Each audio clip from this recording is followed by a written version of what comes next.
Hey everybody, welcome back to the channel. Paint session for you today. We're going to be doing a quick one today. We got the Ghost Minnow. It's kind of a remake of a pattern that I'd done in the past with a whole lot of new little twists to it. So let's go spray some paint.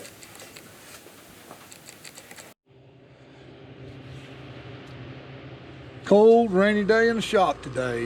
We got the Ghost Minnow. We're doing it on I believe this is an original Zara Spook. And so, of course, compressor's got to be running right as soon as I start talking. Really a pretty simple pattern, very effective pattern in especially clear water, real bright days. This is one of my go-tos, not only in a crankbait, but more particularly in a topwater lure. So anyway, by customer request, we're going to be doing a Ghost Minnow, and we're going to be adding a couple little things that we didn't back a year or so ago when I've done this video once before. So first things first, so we have going to kind of give you a rundown of kind of the processes that we're going to do first. So we're going to come in and we have a real thin down raspberry color that we're going to lay down on the lower half of the transparent body, just about halfway up that lateral line. Then we're going to come back with a again very thinned out iridescent blue over the top half, or at least just the shoulder region. We're going to come in and we're going to put a utilizing our Insane stencil, a gill in a tequila yellow, a little bit of that up on the very top of the back. Then we'll cover it with a black, and then we're going to mist this thing with a couple of different hot rod colors. So just kind of a quick rundown. Let's get started. So again, we've got a very thinned out, utilizing transparent base and a raspberry, and we're going to reduce our pressure. And again, just misting the lure.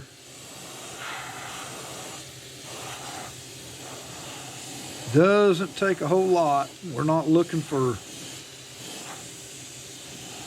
complete coverage. And I'm just going to leave the yellow eyes that's on this bait. There we go. Next up on our shoulder area. And this brush has been really giving me fits. Put a new nozzle in it, and I still don't know if I've got a needle problem or what we've got going on.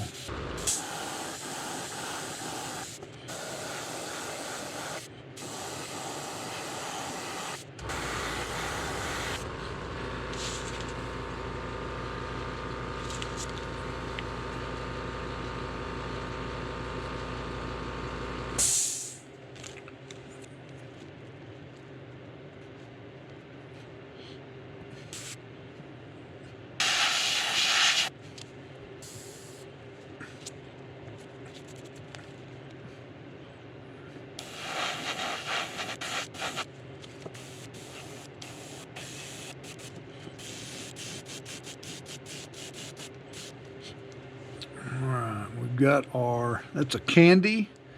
I'll go ahead and show you that color, tequila yellow mixed with UVLS and a little 4011, very thin. Now with that UVLS, you need to let that naturally draw on its own. So I usually wait 5 minutes or so, and I'll touch up just a little bit in this gill area, and we'll be right back. All right, we're back.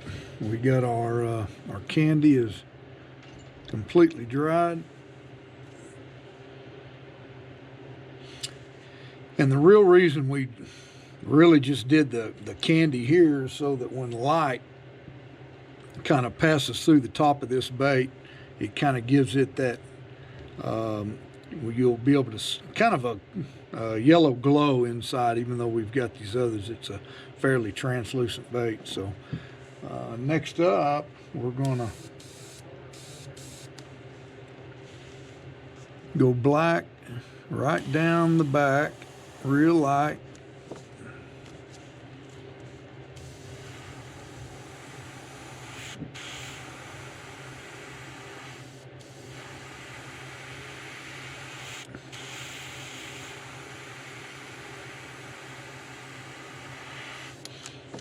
Turn our pressure up a little bit for this color. It's not atomizing just like I want it.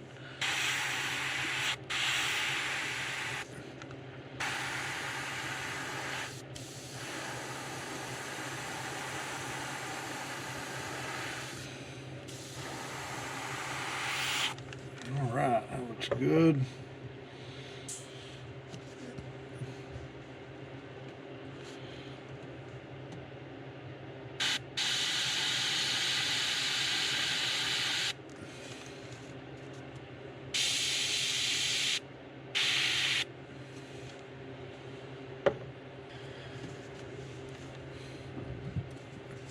Now we need to turn the pressure up. We're going to use we'll run 30 to 34. We're going to be using our PS90, and we have our Hot Rod Sparkle Red on the belly.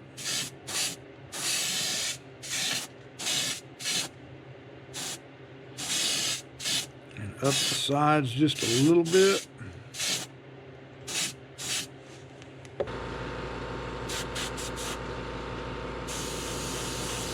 Now I'm just blowing some air right now to kind of get to dry.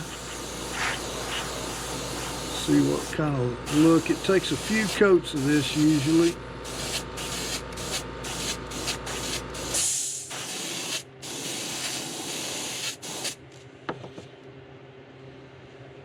So again, like I was saying, this is a pretty simple pattern.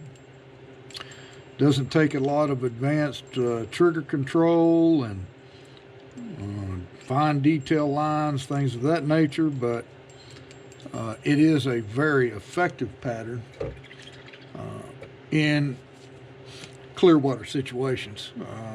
Ghost minnows, at least in our region, are a very translucent, very small.